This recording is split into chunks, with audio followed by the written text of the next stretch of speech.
Hi, welcome to the Fit and Healthy Today show. Today our show will be about Fitness Training 101. And I'm gearing this as a broad discussion about the things that I deem as a professional trainer, as well as an owner of a health food store, to know particular things that can aid people in fitness training of all walks of life, all fitness levels. So here we go. First of all, diet and nutrition. Whenever you start a fitness type of training program, you really would like to have in conjunction with it a change, a diet modification.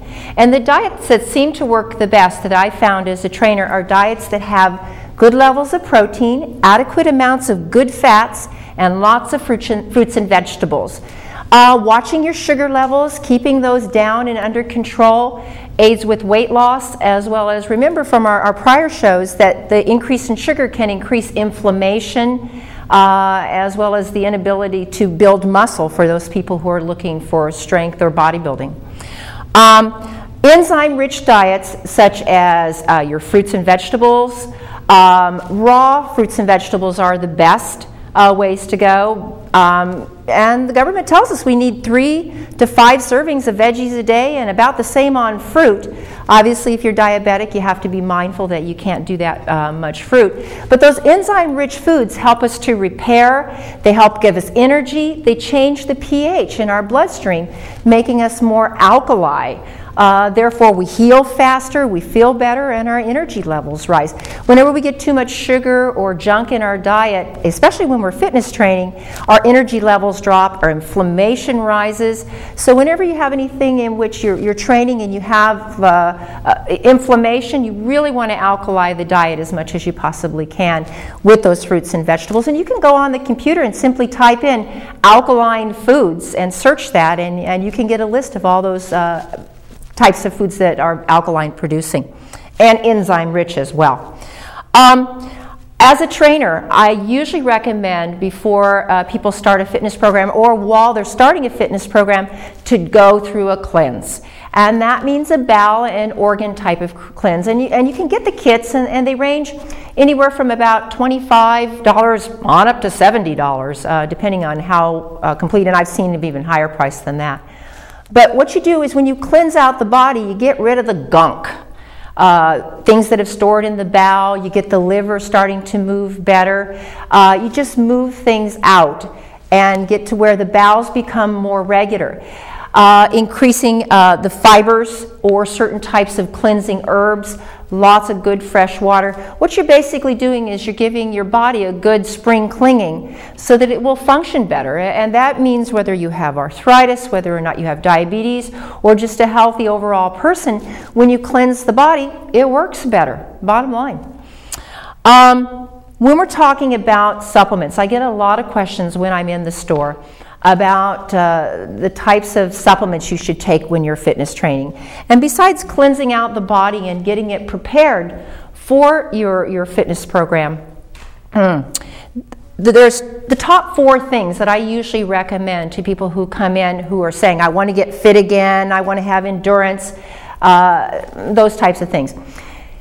The little old lady who's sitting in the chair requires 50 to 60 grams of protein just to maintain a muscle mass of 150 pounds.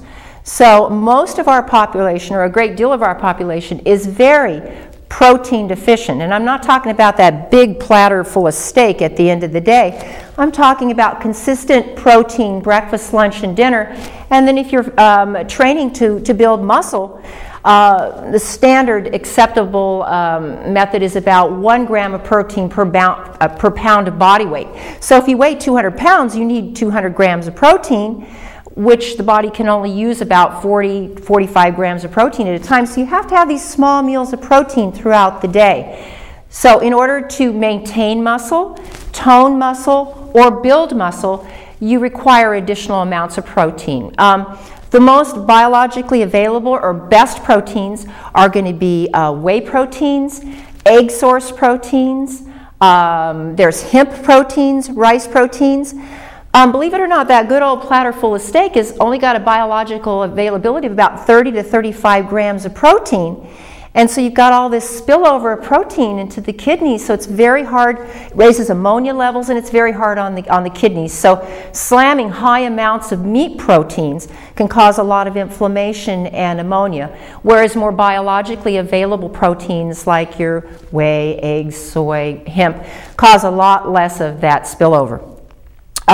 Number 2, a good multiple vitamin, and I mean a good one that gets good rankings, not something that's compressed for a 7-year shelf life. We want something that has a very good amount of vitamin Bs. When the body's working out or it's starting a fitness training program, it utilizes Bs and needs Bs in order to synthesize protein.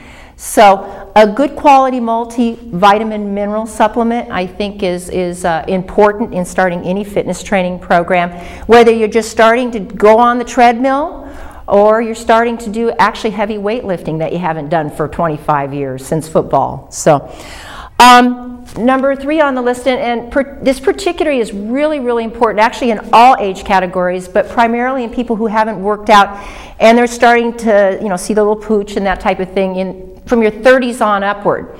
When we start to go back to workout again, we'll notice sometimes that we get a lot more inflamed than we did when we were out playing soccer when we were 16 or 17 years old.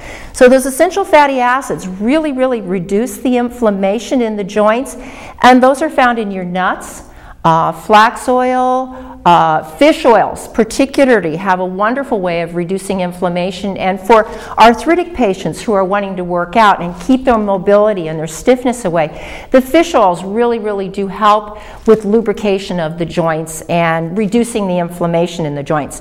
In addition, they also, as we've discussed before, reduce inflammation in the vascular system, the heart, good for the brain, so on and so forth. If you are an endurance athlete or you're in the gym 5 days a week, you're hitting it very hard, and you notice you just don't have the endurance that you need, there's a supplement called creatine. Preferably, you would like to obtain a pharmaceutical grade made in the USA or European source of creatine, good quality, lead-free types of creatines.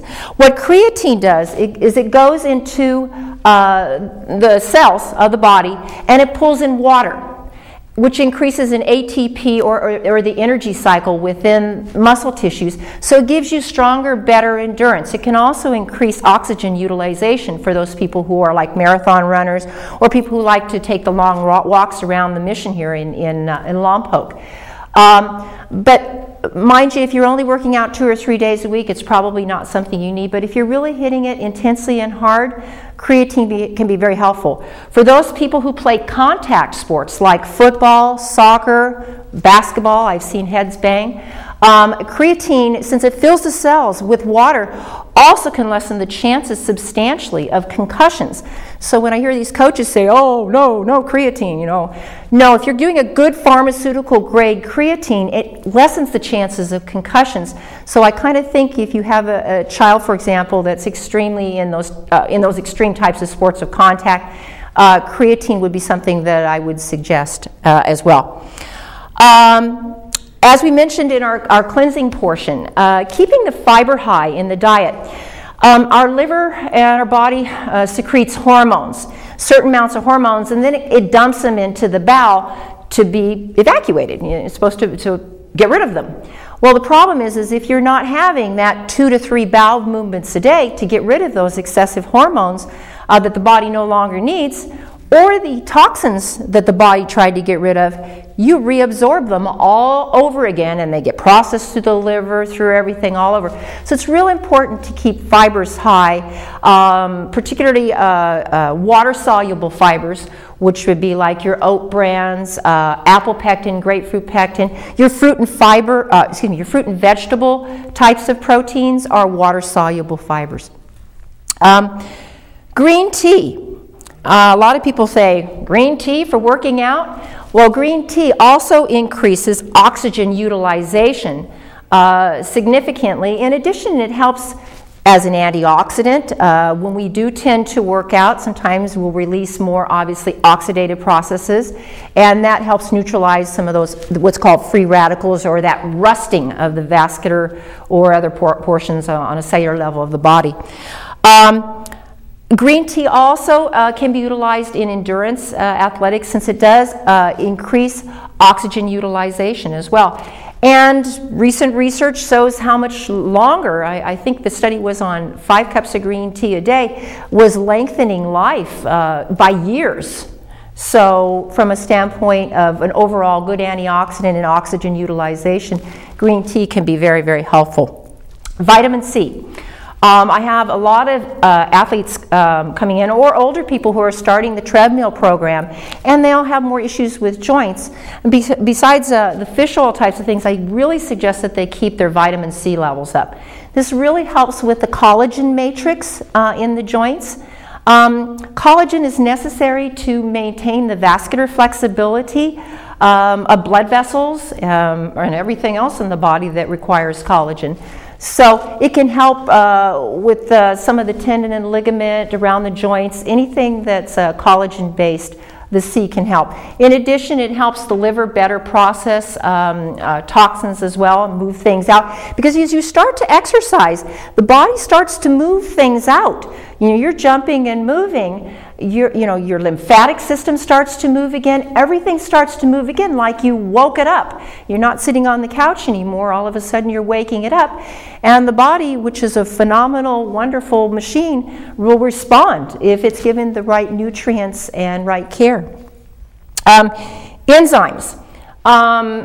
Enzyme-rich foods are, as I mentioned before, are very, very important for cellular repair, digestion. If you're eating enzyme-rich foods, you'll keep those enzyme levels up. If you're not as good about keeping raw fruits and vegetables, then you can add in digestive enzymes, plant enzymes, pancreatic enzymes. There's a full gamut, but most of them are plant-based types of enzymes that can increase cellular repair and digestion flow. Branched chain amino acids, and I have physicians put patients who are muscle wasting on branched chain amino acids. Branched chain amino acids spare muscle tissue. You take them between meals, and what they do then is they keep the muscle from being eaten away as a fuel source.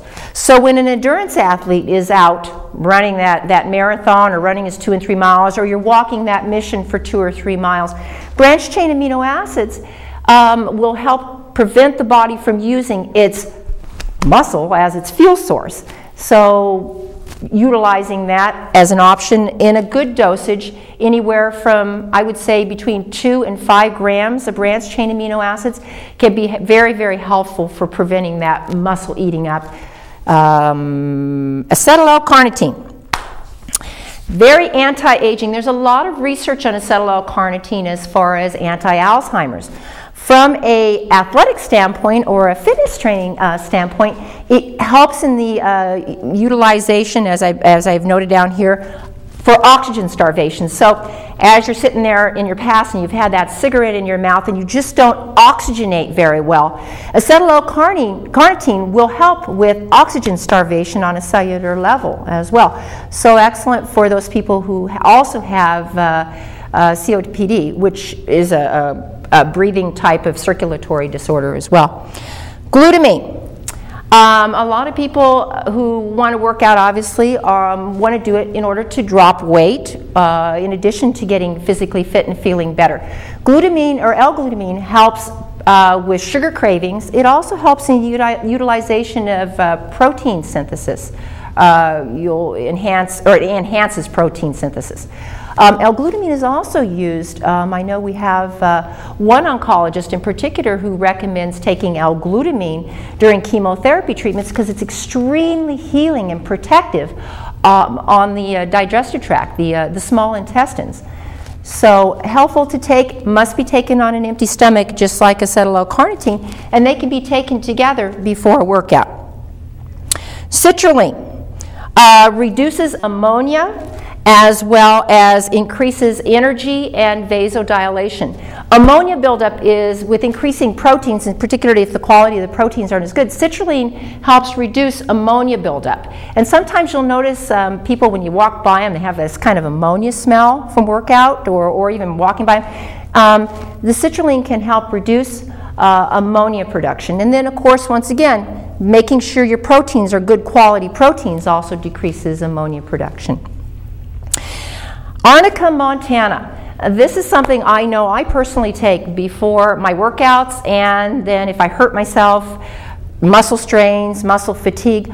Arnica montana is also used by plastic surgeons, or recommended by plastic surgeons for their patients before they go into particularly plastic surgery on the face or breast augmentation. It helps prevent swelling, muscle fatigue, muscle soreness. It's a homeopathic medicine that's been around a long, long time. You take it under the tongue, it melts. There are also Arnica montana creams that can help with that muscle soreness that you might get initially when you first start a workout program. I hope this helps with some basic information for starting a fitness program. We'll be moving on to our next segment with a discussion on different types of options for fitness training.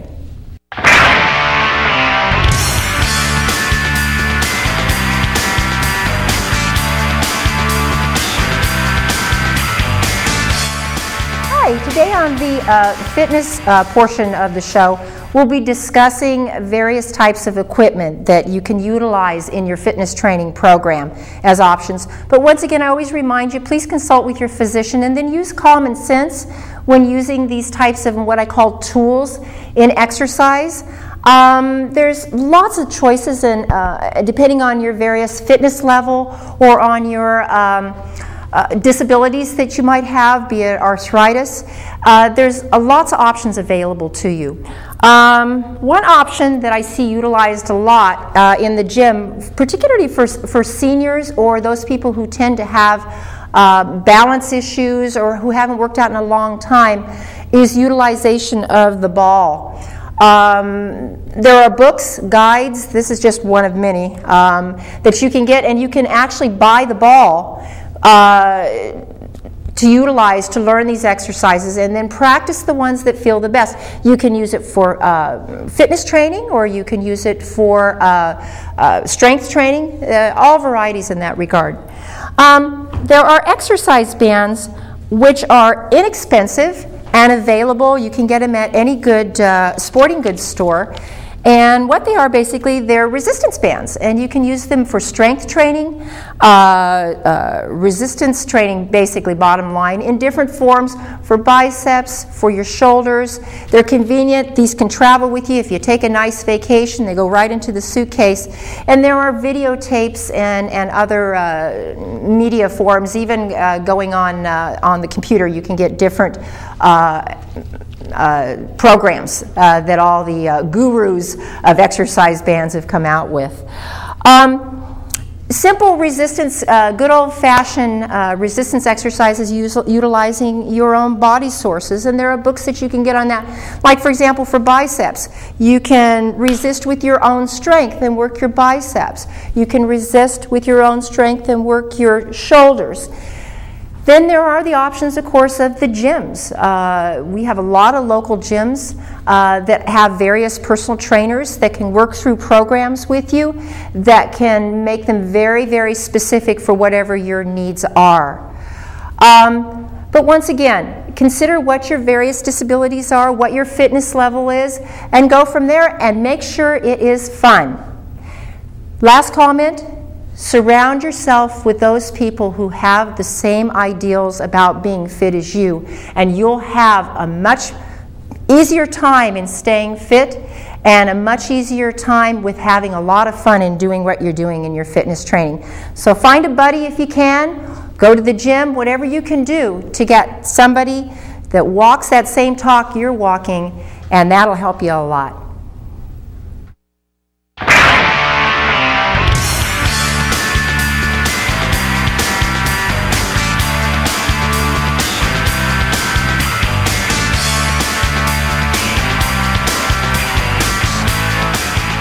Hi, welcome to the research portion of our show.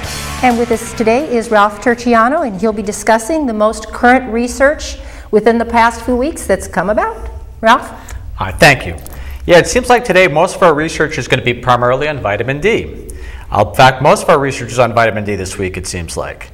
Vitamin D was recently studied in kidney patients, and basically people are going through dialysis and such things like that. They discovered those with the best levels of vitamin D and actually taking vitamin D supplements had a 26% reduction in death. In addition, after 2 years, those taking the vitamin D supplements had a 20% reduction in need for dialysis itself. And basically, that was a wonderful finding for kidney patients. In addition, another article came out on vitamin D, and this dealt with people who are a little older, usually 65 plus.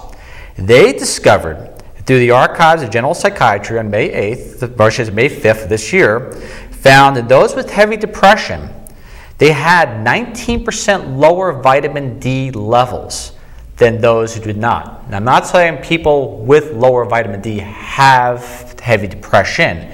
It is those that have heavy depression all seem to correlate with low vitamin D levels.